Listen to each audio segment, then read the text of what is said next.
Can your insurance rates skyrocket up, or maybe even worse, can you get dropped by your insurance company if you file a wind or hail claim? So I'm just going to be transparent with you. The answer is maybe, but it's more likely not very likely, okay? So I'm going to explain a little bit, and let me do a little disclaimer here as well. I am not an attorney. I'm also not trying to provide you legal advice. I am actually pulling information from the internet as well as many, many years of experience in different capacities in the insurance world. I was an adjuster for many, many years and also a roofing expert, and as someone that has actually filed claims on his own, and I've experienced the claims process myself and premiums and different things like that. Okay, so that's my disclaimer.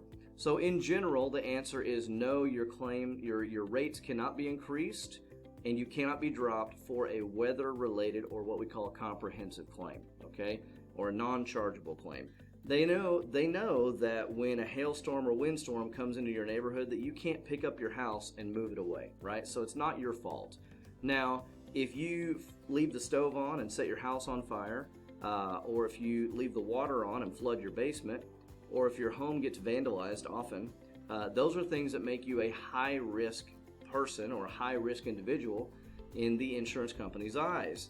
And those are things that definitely can attribute to your rates being raised or you actually being dropped. So comprehensive claims like wind and hail generally do not affect you in any negative way.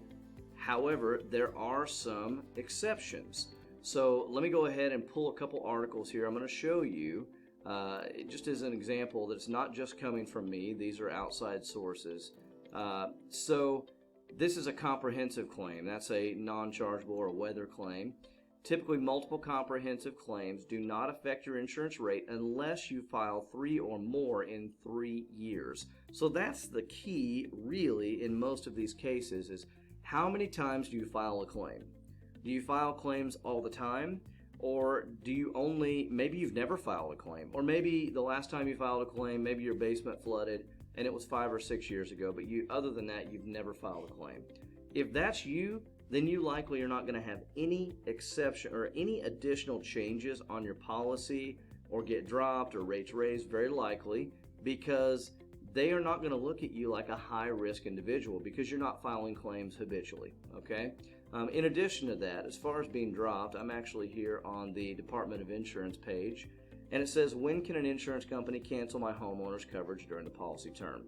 It states, non-payment of premium, so if you don't pay your bill, material misrepresentation or fraud, so if you're involved in fraud or misrepresentation, breaches of contract or duties by the insured, physical changes to the property which result in property becoming uninsurable except if the insurer should have reasonably foreseen those changes and contemplated the risk when writing the policy. So nowhere in there does it talk about claims, filing hail claims or wind claims or any of that, really.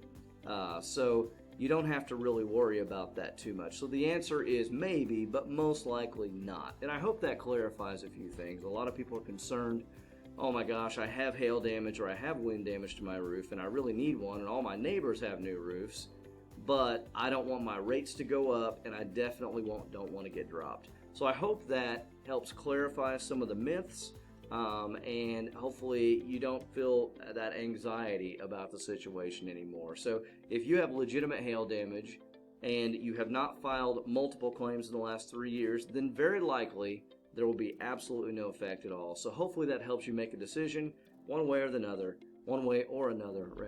And thanks a lot for listening. Hope that was helpful.